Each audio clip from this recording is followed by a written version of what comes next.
នេះគឺការធ្វើតេស្តសលេងបាសផ្ទាល់សលេងបាសគឺធ្ងន់ទន់ព្រោះខ្លាំងមែនតើហើយឆ្នាំ2026នេះគឺ Music រចនាម៉ូដជាងមកកាន់តែប្លែកស្អាតចាកាន់តែទំនើបទាន់សម័យស្រាប់បាសនេះគឺមានទំហំសាប់4តឹកកន្លងដល់ទៅ3000វ៉ាត់គឺមានមុខងារពិសេសគឺ Eco Auto ចឹងងាយស្រួលស្រែចំពោះអតិជនពូមីងចាដែលគាត់គិតថាស្រែជាមួយនឹង volume ច្រើនរៀងបបាក់ស្រែអញ្ចឹងខ្ញុំសូមណែនាំជាមួយនឹង Music Mode នេះចុចតែប៊ូតុងមួយគឺអាចច្រៀងការ៉ាអូខេបានតែម្ដងហើយសំឡេង Echo វិញចេញមកព្រោះណាស្រាប់បាសម៉ូដនេះចាគឺយើងរចនាមកបែប2 style អាចប្រើជាមួយនឹងដងកណ្ដាលនេះក៏បានអត់ដងក៏បានដែរខាងលើនេះគឺយើងធ្វើរូបរាងដូចជាលឹងចេះប្រភេទបាសសាប់ដាច់ដែលយើងតជាមួយនឹងខ្សែដូចកណ្ដុងនៅពីក្រោយចេះចាំមកឲ្យដាក់ផ្ទាល់ក៏បានប្រើដងក៏បាននេះកាឡាសណាញ់ស៊េរីថ្មីដែលមាន brand Music នៅពីលើកាឡាសណាញ់នេះតែម្ដងខាងក្រោមនេះ USA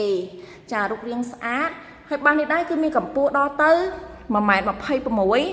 មុខ4 តឹក 6 ជម្រៅដល់ទៅ4 តឹក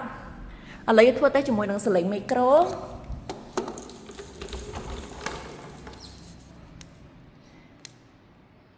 សញ្ញា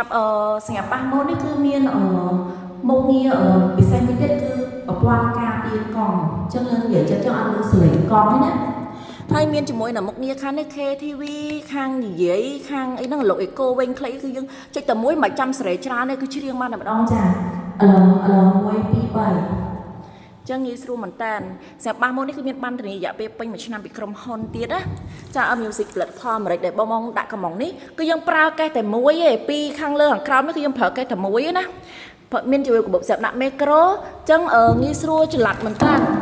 ហើយតម្លៃវិញក្រុមហ៊ុនបានដាក់ការប្រម៉ូសិនណាដែលតម្លៃពេញ$420ចឹងអតិជនដាក់កំងឥឡូវគឺ discount ត្រឹមតែ$265ចាទទួលបានជាមួយនឹង microphone VIP ផ្លែដៃចំនួន1គូទៀតចាអញ្ចឹងមាន Music នេះនារដូវចូលឆ្នាំថ្មីខាងមុខនេះគឺអែមមែនតើ